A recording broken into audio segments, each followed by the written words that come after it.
Salut, c'est Nicolas. Dis, t'arrives à lire le nombre que je t'ai mis à l'écran là? C'est pas facile à écrire comme ça. Comme ça, c'est un peu mieux. Bon, c'est pas encore top, donc je vais te montrer comment le lire. Surtout si t'y arrives pas. Là, le nombre, je l'ai placé dans un tableau. Mais je l'ai pas placé dans n'importe quel tableau. Donc je vais t'expliquer un peu comment ça marche. Déjà, le nombre, je l'ai pas mis n'importe comment.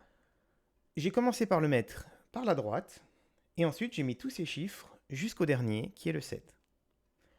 Ce tableau, c'est le tableau de notre numération. Notre numération dit qu'elle est en base 10. Qu'est-ce que ça veut dire? Ça veut dire que si tu prends une colonne au hasard, par exemple les centaines, eh bien la colonne qui est juste à sa droite est 10 fois plus petite. Ça veut dire que dans une centaine, il y a 10 dizaines. De la même façon, dans une dizaine, il y a 10 unités. Et ça fonctionne comme ça dans chacune des colonnes. Alors il existe d'autres systèmes de numération, par exemple en base 2, on appelle ça le binaire, où chaque colonne est deux fois plus grande que celle qui est à droite. Mais on ne va pas s'intéresser à ça ici. Le tableau il est décomposé en plusieurs classes. Ici j'ai la classe des unités, les trois premières colonnes, la classe des milliers, les trois suivantes, la classe des millions, les trois suivantes, et la classe des milliards, les trois suivantes. Alors sache qu'il existe d'autres classes après, sauf que là je ne vais pas t'en parler puisque ça ne nous intéresse pas forcément ici. Pour lire ce nombre, une fois qu'on l'a placé dans le tableau, ça devient vraiment plus facile. On commence par la gauche et on lit la classe remplie la plus à gauche. Donc là, c'est les milliards. Donc ici, dans ma classe, j'ai juste le 7, puisque ça c'est vide. Donc je vais dire 7 milliards. Ici, j'ai 205 dans la classe des millions, donc 205 millions. Ici, j'ai 31 milliers. Alors on ne dit pas milliers, on dit 1000. Et j'ai 408 unités. Donc si je lis le nombre, ça va faire 7 milliards, 205 millions, 31 408. Et on ne dit pas 408 unités, même si c'est sous-entendu. Alors à quoi ça me permet aussi de ce tableau?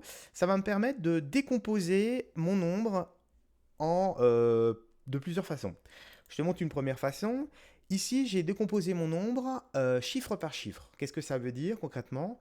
Ça veut dire que j'ai pris le chiffre le plus à gauche, le 7, et je l'ai multiplié par son rang. Par exemple, ici, le 7, il est dans les unités de milliards, donc j'ai fait 7 fois 1 milliard pour qu'il soit placé correctement. Comment je sais que dans un milliard, il y a 9 zéros? Imagine-toi que tu mets un 1 ici, et que tu complètes tout le reste avec des zéros. Tu vas en avoir 3, 6, 9. C'est pour ça que j'en ai mis 9. De la même façon, je t'explique pour le 2. Le 2, c'est des centaines de millions, donc j'ai fait 2 fois 100 millions. Comment je sais que dans 100 millions, il y a 8 zéros? Ben, imagine que tu mets un 1 ici, que tu complètes le reste avec des zéros, ça va t'en faire 3, 6, 7, 8 et le 1 ici. Je fais ça jusqu'au bout, chiffre par chiffre. Évidemment, les zéros, je ne les mets pas puisque ben, y a rien. Donc j'ai fait le 2, j'ai fait le 5, mais j'ai pas fait la colonne des dizaines de millions. J'ai pas fait cette colonne non plus, j'ai pas fait cette colonne non plus. Ça se termine par 8 fois 1 qu'on voit pas très bien ici. Je te propose une dernière façon de décomposer, il y en existe d'autres. Par exemple celle-ci. Ici, j'ai décomposé classe par classe. Ça veut dire que j'ai pris la classe des milliards, dans laquelle il y a le 7. J'ai fait 7 fois un milliard. Ici, j'ai 205 millions, donc j'ai écrit 205 fois un million.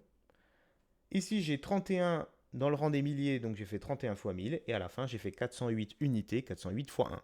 Alors, j'étais pas obligé de mettre 408 fois 1, 408, c'était assez.